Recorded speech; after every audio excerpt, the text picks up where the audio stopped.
Okay, the last 2 points in the argument that Dawkins is putting forth before us in his book, The God Delusion, to go back to the text itself, I will start reading now. Point number 5: we don't have an equivalent explanation in physics, equivalent to what we have in the biological world, for the appearance of design.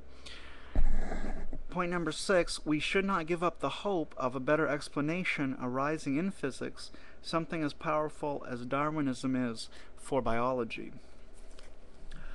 So, what he's saying in these last 2 points is we don't really know why the world outside of the biological world looks designed, but we hope that maybe, perhaps someday, we'll find a natural explanation for it. Well, again, this is, if you have a natural explanation, that does not preclude a supernatural explanation as well, but they're not mutually exclusive. Okay? So, it's like, well, we really don't know for sure, but we hope that someday we will find an explanation if there is one. So in that case, God probably doesn't exist. Well, no. If there is a natural explanation, and if it is found, those are two very big ifs. Okay. Then you still have room for God, because a natural and a supernatural explanation can coexist simultaneously. So it seems that what Dawkins is appealing to here could be properly called the atheism of the gaps.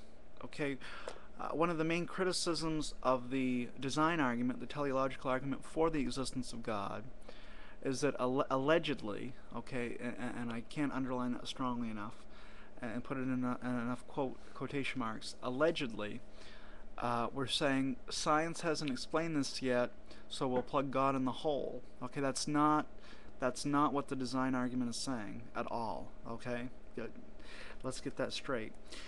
But that's what people like Dawkins say that theists are saying. Okay, well, he is doing some special pleading here, because he's turning around and saying, we don't know what this was.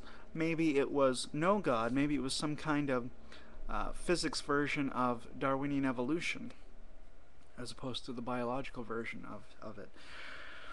So I think we can see that this argument as a whole is just totally um, totally uh, ridiculous. So, I mean, if Dawkins, if you consider Dawkins to be the leading spokesperson, figurehead of the new atheism, and you consider the God Delusion, the book The God Delusion, to be the main statement of the main figurehead, one wonders if the whole enterprise of new atheism, quote unquote, if there's really anything of substance to it at all whatsoever. And I think if you spend any time at all reading the literature of these persons, these new atheists, you'll see that there really isn't any merit to it at all. There's no substance. It's all a show, and it's really it's really quite puzzling. Excuse me. Where they get their name from, because if something is called new atheism, you would expect it to be new, and you would expect it to be atheistic. But yet to be atheistic is to say, I know there is no God.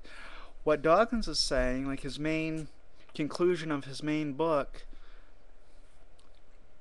is is God almost certainly does not exist. Okay, well, that's not atheism, that's agnosticism.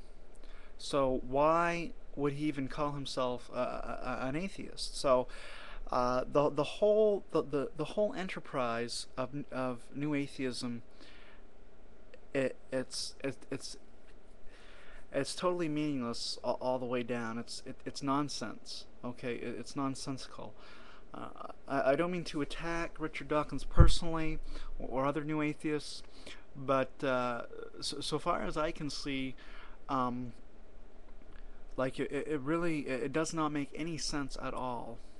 Okay, if you are not familiar with some of the arguments for the existence of God, I could see if you wanted to be agnostic, or perhaps if you had uh, you know independent rational grounds for the proposition there is no God. Um, that's one thing, but the whole new atheism thing, to misquote what is being written on buses. New atheism almost certainly does not exist, so relax and get on with your life. Well, I would like to hear what you all in the listening and viewing audience have to say about these posts I've been making on the God Delusion. Uh, Richard Dawkins, if you're watching and listening, feel free to comment as well. Um, if I have misrepresented you, please clarify that.